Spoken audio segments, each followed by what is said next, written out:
আপনারা জানেন যে কোরআনের প্রথম আয়াত নাজিল হয়েছে মসজিদুল হারাম থেকে 10 কিলোমিটার উত্তর পূর্ব দিকে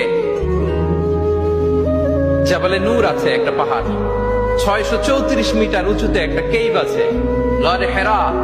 ওই হেরা গুহায় শুরু হলো কোরআনের এই নাজিল হওয়ার প্রক্রিয়া।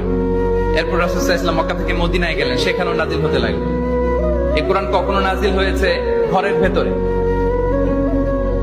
কোরআন কখনো নাজিল হয়েছে বাজারে, কোরআন কখনো নাজিল হয়েছে সফরে, এই কোরআন কখনো নাজিল হয়েছে যুদ্ধের ময়দানে, এই কোরআন কখনো নাজিল হয়েছে আল্লাহর আরশে। তার মানে রাসূল যেখানে, কোরআনও সেখানে। কতটা ইন্টারেক্টিভ কিতাব!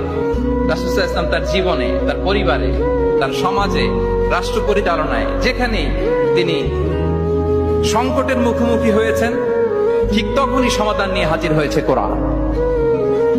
এজন্য এটা হচ্ছে the most interactive and relevant book to human being, সবচাইতে প্রাসঙ্গিক, জীবন ঘনিষ্ঠ একটা কিতাব। এবং এই কোরআনকে আল্লাহ তাআলা লাইট বলেছেন, আলো। ওয়া আনজালনা ইলাইকুম নূরাম মুবিনা, নবী হে, আপনার কাছে আমি লাইট পাঠিয়েছি। কোরআন এটা আলো, কারণ পথ দেখাতে হলে তো লাইট লাগবে।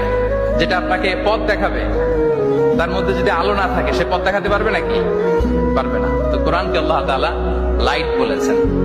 এবং কোরআন শুধু নিজেই লাইট নয়, শুধু নিজেই আলো নয়, সে আলোর দিকে নিয়ে যায়। আল্লাহু আকবার।